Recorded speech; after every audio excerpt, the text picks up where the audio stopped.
চারদিকে ধ্বংসস্তূপ। এরই মধ্যে ইরানে আয়োজন করা হয়েছে গণবিয়ের।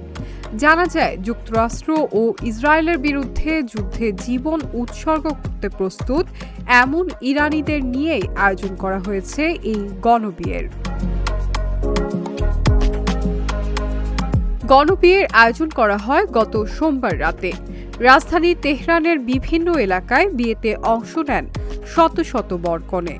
এর মধ্যে তেহরানের ইমাম হোসেন স্কয়ারেই বিয়ে হয় শতাধিক নারী পুরুষের। এই অনুষ্ঠান সম্প্রচার করা হয় রাষ্ট্রীয় টেলিভিশনে। বলা হচ্ছে, মার্কিন প্রেসিডেন্ট ডোনাল্ড ট্রাম্পের হুমকির মুখে ইরানিদের মনোবল বাড়াতে এই সম্প্রচারের ব্যবস্থা করা হয়েছে। ইরানের গণমাধ্যমের খবর অনুযায়ী সরকারের গণবিয়ের এই কর্মসূচির নাম জানফাদা। বাংলা করলে এর অর্থ দাঁড়ায় আত্ম উৎসর্গ।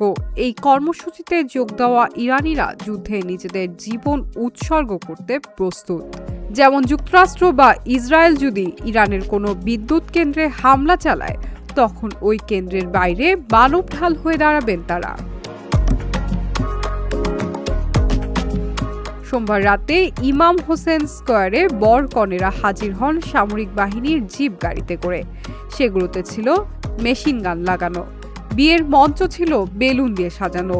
কনের পোশাক পরা এক তরুণী পরিচয় প্রকাশ না করার শর্তে বলেন, নিশ্চিতভাবে দেশ যুদ্ধের মধ্যে রয়েছে, তবে তরুণ তরুণীদেরও বিয়ের অধিকার রয়েছে। অনুষ্ঠানে উপস্থিত এক বর বলেন, আমরা রাস্তায় থাকা মানুষকে শুভকামনা জানাতে এসেছি। শাইনুল চৌধুরী, ঢাকা জার্নাল।